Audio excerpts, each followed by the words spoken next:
Hello, everybody. Good afternoon. It's Chantel. I wanted to share with you a book today. It's my next book. It's about to go into publication. It's now in its final stage, which means my editor, Allison, has a physical copy. I have a physical copy, and we are going through to see if there are any final things that need to change before it goes into publication. So I thought I would just give you a little taste of what is within the book.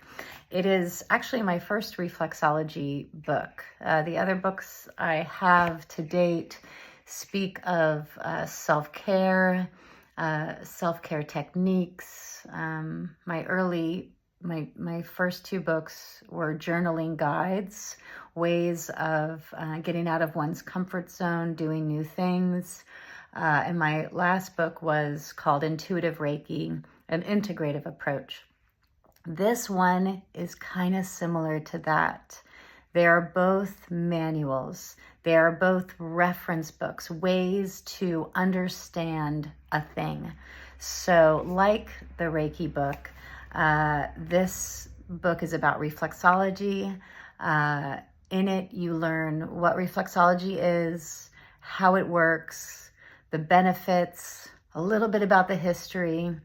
You'll learn the technique, you will learn the mapping systems, and then it'll also take you through certain methodology, symptomatology, and a greater understanding, especially the anatomy and physiology of your own body systems. How it works, what is the function in the most simple way. And then finally, the book ends with an A to Z guide, or what I call reflexology guides, which are areas to press for certain symptoms, for certain diagnoses. Where might I press if I am experiencing something within my body from a reflexology perspective? So if you know about reflexology, you know that the way it works is through actually how we experience all things, through our central nervous system. So the external input, the pressure technique we use, if I'm applying pressure to somebody else's or my own hands or feet, I'm applying pressure. That's like a tactile input. That is external stimuli. And when I do that, it sends a message via that person's central nervous system, right? So their spinal cord, their brain. And what is sent back is what we call a relaxation response. It's a response that goes to any organ, gland, or system therein. And the message that is sent is to have greater blood flow, to therefore relax. So anyway, so in this book, I'm just going to show you a few pages and then we'll go into the day. So within the pages, you will, like I said, learn about what it is, how it works, and then there'll be the mapping system. So that's for the feet and the hands. There's also a map in here that I use most often, which is, I call it the brain reflexology map. So in the bellies of the toes, so the bellies of all the toes, the bellies of all the fingers are the brain reflexology areas. So that means your subcortical structures, your cortical structures, that which resides within. I mean, we name it. We name these things. This incredible part of the body that is so unknown to us in so many ways. So it's an attempt to map, an attempt to give form to something that is ever evolving and has a tremendous amount of movement therein. So that's the brain reflexology map. There's also, for the techniques, there are pages that have pictures on how to apply pressure to the hands and feet and how to do it.